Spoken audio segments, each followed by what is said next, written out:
मिटा दें इस क्वेश्चन को। देखिए आगे नया टॉपिक इसी चैप्टर का एटॉमिक स्ट्रक्चर हम लोग पढ़ रहे हैं, उसका नया टॉपिक है Einstein's law of photo electric effect. इस टॉपिक को समझेंगे क्या होता है आइंस्टीन लॉ।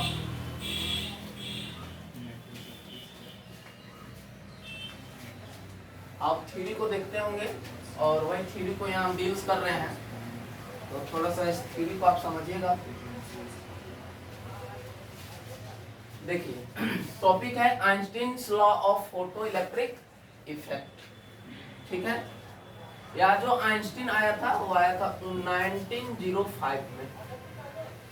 1905 में। पूरा नाम है इसका अल्बर्ट आइंस्टीन। समझ में आ रहा है ना।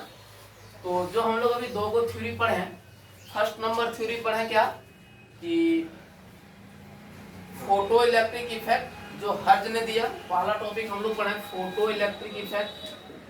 फोटो इलेक्ट्रिक इफेक्ट जो हर्ज के द्वारा दिया गया था, हर्ज के द्वारा कितना ईस्वी में 1887 में ना, कितना में दिया गया। और इसी का दूसरा पार्ट पढ़े हम लोग क्या, प्लांक्स क्वांटम थ्योरी।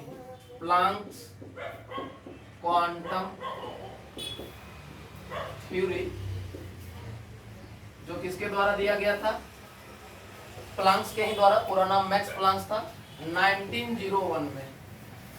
यही दोनों थ्योरी को, ये जो Einstein's law of photo electric effect है, इसी दोनों फोटो इलेक्ट्रिक इफेक्ट और प्लांक्स क्वांटम थ्योरी पर आधारित है। मतलब कि ये जो Einstein's law of photo electric effect है उसको थोड़ा डिटेल्स तरीका से बताया फोटो इलेक्ट्रिक इफेक्ट के बारे में और प्लांक्स क्वांटम थ्योरी के बारे में। जो फोटो इलेक्ट्रिक इफेक्ट हर्ज ने बताया और प्लांक्स क्वांटम थ्योरी जो मैक्स प्लांक्स ने बताया 1901 में और ये 1887 में। इसी थ्योरी को थोड़ा और डिटेल्स तरीका से जानकारी दिया इस साइंटिस्ट का नाम है Einstein's law of photo electric effect. इस साइंटिस्ट का पूरा नाम है अल्बर्ट आइंस्टीन। समझ में आया। 1905 में बताया। यही दोनों के बात को थोड़ा डिटेल से बताया। इसका मतलब है, एक यहाँ से देखिए आप लोग को नोट्स में भेजा गया है, यहाँ से एक पॉइंट बन रहा है कि Einstein's law of photo electric effect जो डिपेंड्स है, आधारित है, वो फोटो इलेक्ट्रिक इफेक्ट और प्लांक्स क्वांटम थ्योरी पे आधारित है। समझ में आया कि नहीं। टॉपिक सबसे पहले समझिए कि फोटो इलेक्ट्रिक इफेक्ट और प्लांक्स क्वांटम थ्योरी जो मैंने पिछला वीडियो में पढ़ा है, वही थ्योरी को थोड़ा डिटेल्स तरीका से बताया है। जिस साइंटिस्ट का नाम है Einstein's law of photo electric effect. Scientist का नाम है आइंस्टीन, वो अपना लॉ को दिया है, इसलिए पूरा नाम अल्बर्ट आइंस्टीन है इसका। 1905 में कैसे डील्स करेंगे इस तरह के क्वेश्चन को आप देखेंगे। इस टॉपिक को हम लोग किस तरह से क्लियर करेंगे। देखिए जैसे मान लिया जाए कोई एक मेटल सरफेस है, इस तरह का मेटल सरफेस। मेटल है तो प्लस है, माइनस है, प्लस है, माइनस है, प्लस है, माइनस है, प्लस माइनस प्लस माइनस, इस तरह से लगातार है पूरे। प्लस यहाँ माइनस प्लस माइनस प्लस, इस तरह से पूरे, मतलब इसमें प्लस माइनस भरा हुआ है। सूर्य के किरणों से लाइट आ रही है। टॉपिक पे देखिएगा, सूर्य के किरणों से इस तरह से लाइट आ रही है, जिस लाइट का नाम है इंसिडेंट लाइट। कौन लाइट?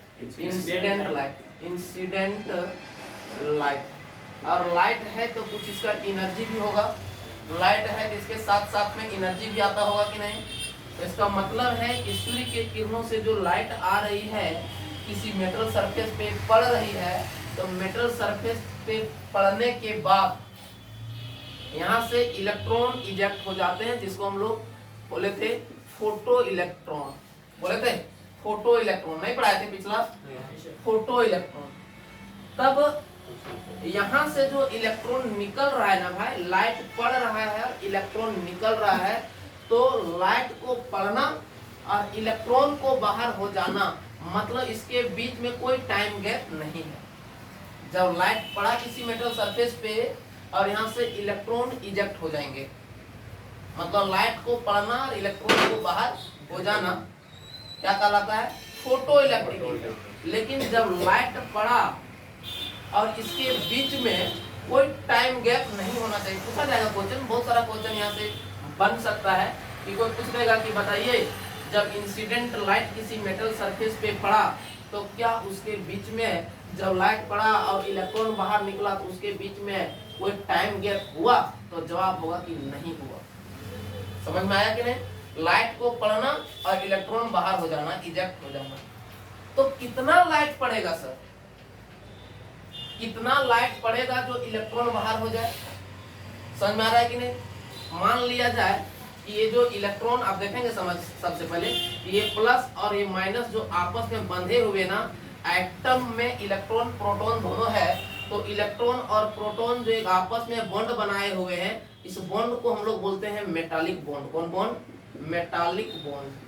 मेटालिक बॉन्ड, इसको डिटेल्स तरीका से हम लोग केमिकल बॉन्डिंग चैप्टर में पढ़ेंगे कि मेटालिक बॉन्ड होता क्या है। अभी जानिए कि इस प्लस और इस माइनस के बीच में जो बॉन्ड बना हुआ है, इस बॉन्ड का नाम है, जैसे मान लो हम में और तुम में कुछ बॉन्ड है कि नहीं, टीचर स्टूडेंट्स का रिलेशन है, उसी तरह से इस दोनों के बीच में जो बॉन्ड है, आकर्षित बल है, उस बल को हम लोग बोलते हैं अट्रैक्टिव फोर्स। कौन force? Attractive force. Attractive force, जिसको इलेक्ट्रोस्टैटिक्स फोर्स के नाम से भी जाना जाता है। ठीक है, उसके बाद देखेंगे कि ये जो प्लस और ये माइनस के बीच में जो बॉन्ड है, इस बॉन्ड को हम लोग बोलेंगे मेटालिक बॉन्ड। समझ में आ रहा है कि नहीं? मेटालिक बॉन्ड है ये। तो ये मेटालिक बॉन्ड होता क्या है सर? इसको हम लोग डिटेल से पढ़ेंगे केमिकल बॉन्डिंग में। अभी जानिए कि प्लस और माइनस के बीच में जो बॉन्ड, दोनों बॉन्ड आपस में आकर्षित हुए हैं, उस बॉन्ड का नाम है मेटालिक बॉन्ड। और इसी मेटालिक बॉन्ड को हम लोग बोलते हैं क्या? Binding energy. क्या बोलते हैं भाई? Binding energy. Binding energy. और इसको और एक नाम दिया गया है वर्क फंक्शन। क्या बोलते हैं? Work function. ध्यान से देखना, इसी बाइंडिंग एनर्जी को ही हम लोग बोलते हैं वर्क फंक्शन। मेटालिक बॉन्ड में जो एनर्जी लगेगा। अब सर ये बाइंडिंग एनर्जी क्या हो गया, ये वर्क फंक्शन क्या हो गया? अब समझेंगे। यहाँ से टॉपिक बन रहा है मेटालिक बॉन्ड, तो सर आप बता देंगे कि केमिकल बॉन्डिंग में हम लोग पढ़ेंगे, लेकिन ये बाइंडिंग एनर्जी क्या होता है?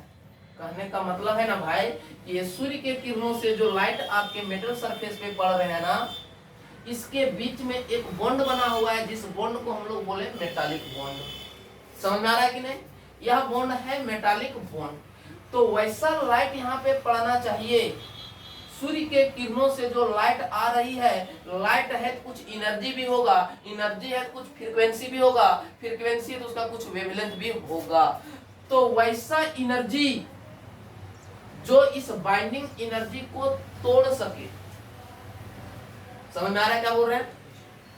जब यहां से ये दोनों आपस में टच हैं, इसको तोड़ने के लिए जाहिर सी बात है कि जितना बॉन्ड से ये जुड़ा हुआ होगा, जितना फ्रीक्वेंसी से जुड़ा हुआ होगा, जितना एनर्जी इसके पास होगा, उसके बराबर एनर्जी होना चाहिए या तो उससे ज्यादा होना चाहिए, तब ना इलेक्ट्रॉन इजेक्ट होंगे भाई। समझ में आ रहा है क्या बोल रहे हैं? जैसे इसको देहाती लैंग्वेज से समझेंगे हम लोग। कैसे? मान लिया जाए कि आप स्कूल कॉलेज आते हैं पढ़ने के लिए, आपका पासिंग मार्क्स है 33, ठीक है, और आप लाते हैं 32, क्या आप पास हो पाएंगे? नहीं। लेकिन बोला जाएगा क्या क्या आप इसमें से लाते हैं 34, तो क्या आप पास होंगे? तो जवाब होगा कि एस सर पास हो गए। लेकिन क्या आप अगर 33 नंबर लाते हैं क्या पास होंगे? तो जवाब होगा एस सर होंगे। तो कहने का मतलब कि जितना एनर्जी से ये बॉन्ड जुटा हुआ होगा, जितना एनर्जी से ये बॉन्ड जुटा हुआ होगा ना भाई, उससे ज्यादा एनर्जी का लाइट आना चाहिए या तो उसके बराबर आना चाहिए, जो इस बाइंडिंग, जो इस एनर्जी को तोड़ सके। तोड़ेगा तब इलेक्ट्रॉन बाहर होगा, और तब घटना घटेगा, तब उसको हम लोग बोलेंगे कि फोटो इलेक्ट्रिक हुआ।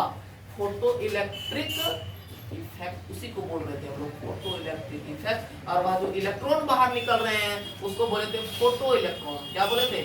Photo electron. जो इलेक्ट्रॉन यहाँ से बाहर निकलेंगे उस इलेक्ट्रॉन को हम लोग बोलेंगे क्या? Photo electron. समझ में आया कि नहीं? और वो फोटो इलेक्ट्रॉन को निकलने से जो वहाँ इलेक्ट्रिसिटी प्रवाहित हुआ उसको बोले थे फोटो इलेक्ट्रिसिटी। क्या बोले थे? Photo electricity. डेंसिटी बोले थे। तो अब समझ में आया क्या होता है binding energy. So binding energy होता है कि the minimum amount of energy to required to eject the electron, कि वह मिनिमम एनर्जी जो मेरा इलेक्ट्रॉन को बाहर करने के लिए लगेगा। समझ में आ रहा है कि नहीं? इलेक्ट्रॉन को वैसा एनर्जी जो ये बाइंडिंग एनर्जी को तोड़ सके, यानी कि वह इंसिडेंट लाइट का एनर्जी इस बाइंडिंग एनर्जी के बराबर होना चाहिए। मतलब जो मिनिमम अमाउंट ऑफ एनर्जी लग रहा है इस इलेक्ट्रॉन को बाहर करने के लिए, जो बाइंडिंग एनर्जी मेटालिक बॉन्ड से जुटे हुए हैं, बाइंडिंग एनर्जी से जुटे हुए हैं, तो सूर्य के किरणों से जो लाइट आ रही है उसका एनर्जी ऐसा होना चाहिए कि इससे ज्यादा होना चाहिए या तो इसके बराबर होना चाहिए, इससे कम रहेगा तो नहीं होगा। समझ में आया कि नहीं? इसके बराबर या तो इससे ज्यादा होगा तब इलेक्ट्रॉन क्या हो जाएंगे, इजेक्ट हो जाएंगे। और जब इलेक्ट्रॉन इजेक्ट हुए तो फोटो इलेक्ट्रिक इफेक्ट हुआ।